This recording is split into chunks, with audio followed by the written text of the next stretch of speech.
everyone, what's up? My name is Joss from squibblesreads and welcome to my Booktubeathon 2016 TBR. This will be my first year participating in Booktubeathon. I started my channel about November of 2015, so I did not get a chance to participate in last year's Booktubeathon. You may notice that we are in a little bit of a different location today. I could not figure out the lighting in my room with the shelf for the life of me, so we are outside. It's a beautiful day and I have my Ursula from The Voice shirt on. So, Booktubeathon is a readathon that runs from July 18th to the 24th. There are 7 reading challenges along with some video challenges and some Instagram challenges. I think the only thing that I'm going to be doing this year is I'm going to be vlogging the entire readathon, because I did vlog TBR Takedown, but I did have to take down that vlog because of technical difficulties. But some of you guys really enjoyed it, and Daniela from Pixie Tonic so affectionately named me Sweatpants Joss. So Sweatpants Joss is going to make a return for Booktubeathon, so we'll be vlogging the whole week. So the first of the reading challenges is to read a book with some sort of yellow on the cover, and for that I picked More Happy Than Not by Adam Silvera. This is a YA contemporary novel about a boy named Aaron Soto who is less well off. He is from the Bronx and he is Latino. His family is just trying to make ends meet in their little one-bedroom apartment.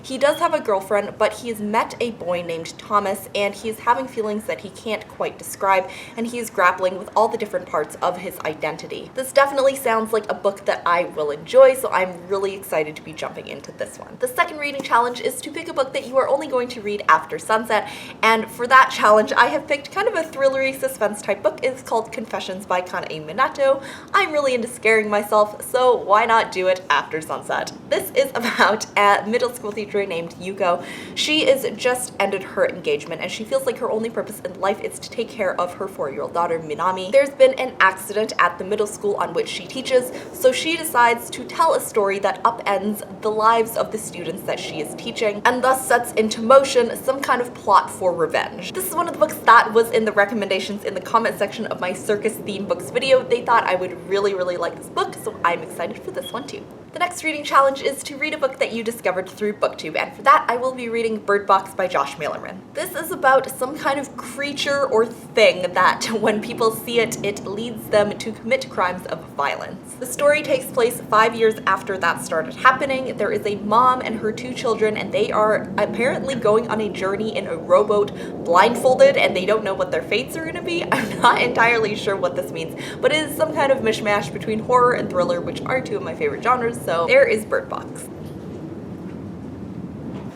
That's why I don't film outside. Now that the neighbor is gone, we will move on to the 4th reading challenge. Oh my god, that's why I don't film outside. We're gonna move on to the 4th reading challenge. The 4th reading challenge is to read a book by your favorite author, and this is kind of cheaty because this author has only written 1 book, but it is my favorite thriller of like the past 2 years, I would say. I really enjoyed Gillian Macmillan's What She Knew, and this was one of my top priorities to pick up at BEA. I got an arc of her next novel, and it is called The Perfect Girl. It's about a girl named Zoe who has a genius IQ, and she's also a music prodigy, but unfortunately 3 years ago she was involved in some kind of incident that left a few people dead. Her mother, Marie, has done her very best to cover up the incident. However, tonight Zoe is giving a recital, and at the end of the recital Marie somehow shows up dead, and the book goes through the investigation of that. Challenge number 5 is to read a book that is older than me. I seriously feel like one of like the oldest people on Booktube because I'm seeing people reading books that were published in like 1999, and I'm like, oh my god, I don't even want to think about how old I was in 1999. I've safely picked a book that is definitely older than me. This book is The Catcher in the Rye by J.D. Salinger. It was published in 1945, so most definitely older than me. It is a classic, but it is really teeny tiny, so I have no doubt that I will actually get through this during Booktubeathon. The 6th reading challenge is to read a book-to-movie adaptation, and I think it's also to watch it as well. I have picked Howl's Moving Castle by Diana Wynne Jones. This is a book that was really enjoyed, again, by Daniela at Pixie Tonic. I have watched the movie before and I really enjoyed it, but I've never read the book, so there it is. So the last reading challenge is to read 7 books in total, so there were 6 reading challenges before, so that would require me to just pick a random book. And this is actually a book that I DNF'd a couple weeks ago, and it is the reason for my reading slump right now. I just did a whole bunch of issues with it, but so many people have recommended it to me that I do want to give it another go, and Booktubeathon will really just give me that fast reading pace push that I need to get through it. That book is An Ember in the Ashes by Sabaa Tahir. Hopefully I'll be able to get through it. it during Booktubeathon, those will be my 7 books. Please let me know if you are planning on participating in Booktubeathon, and also leave me your Twitter handle. I would love to come and cheer for all of you guys, because during readathons I just like to leave people little gifts and little hugs and little cheers. So definitely leave me your Twitter handle if you have Twitter. Let me know what you guys are planning on reading if you are participating. If you have any other comments, questions, or anything else, please leave it down below. As always, thank you guys so much for watching, and I will see you in the next one. Bye!